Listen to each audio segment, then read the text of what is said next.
Eto, mainit na balita. Tatlong naturalized players ng Gilas pwede daw sabay-sabay maglaro sa Asian Games. Paano at ano ang naging basihan alamin? Samantala, possible lineup naman ng Gilas Women para sa FIBA World Cup 3x3. Sino nga ba? Yan ang mga pag-uusapan natin ngayong araw. Maraming fans ngayon ang na-excite sa papalapit na Asian Games matapos ang maraming spekulasyon na pwedeng magsabay-sabay maglaro ang mga naturalized player ng Gilas. Ayon sa mga fans, ang passport-only rules ang magdadala sa tandem nina Benny Boatwright at Justin Brownlee para makapaglaro sa Asian Games ng sabay. Sinigundahan naman ng SBP ang pahayag na yan ng fans dahil hawak na daw ng SBP ang technical handbook para sa Asiad at nakalagay nga lang daw na basic requirement ang passport at ang 3-year residency para sa mga naturalized player. Kaya sa kaso na yan, pasok ang mga naturalized players natin na sina Angelo Kwame at JB na matagal nang nasa Pilipinas at may hawak na parehas na Philippine passport. Samantalang kapag na-release naman ang naturalization ni Benny ay magkakaroon ito ng tsansa na makasama sa lineup dahil pasok din siya sa mga basic requirements base sa handbook ng Asian Games. Matatandaan nga na naglaro si Benny sa PBA from 23 to 24 season sa SMB. Kaya naman magiging eligible siya to play sa Asia. Pero yan ay kung ma-release ang kanyang naturalization papers bago ang event.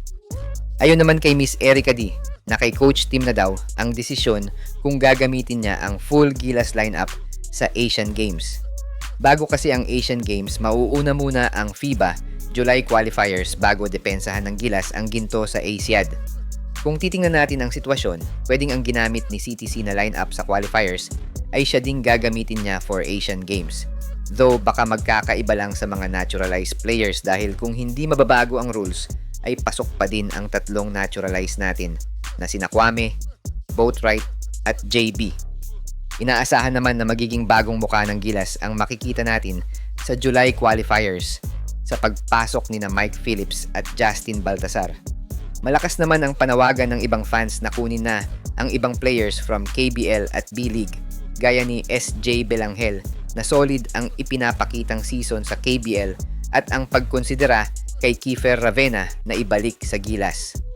Tingin nyo mga idol, dapat na bang baguhin ni CTC ang backcourt nito at ipasok ang mga karapat-dapat na players sa Gilas? Hi guys! Kung naghahanap ka ng legit Gilas jerseys, marami tayong partner stores ang nagbebenta niyan. All you have to do is i-click lang yung link sa gilid ng mga video at magpa-pop na yung mga stores sa gilid.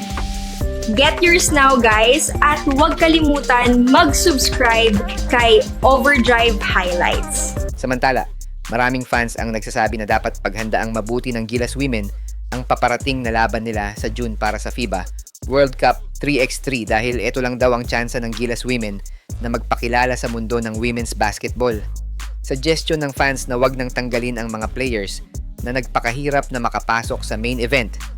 Gaya na lang ni Casey De La Rosa na siyang bumitbit sa Pilipinas hanggang makapasok tayo sa World Cup. Parehas din ang panawagan ng fans na wag nang tanggalin si Gilas Women Captain Afril Bernardino na siya namang naging sandigan ng Gilas Women sa mga laban nito. Bagamat split naman ang pananaw ng ibang fans na palitan sina Reynalyn Ferrer, Mika Cacho at Apag na dapat daw palitan ng isa kina De Jesus at Means na natili pa din namang open pa ang lineup ng Gilas Women.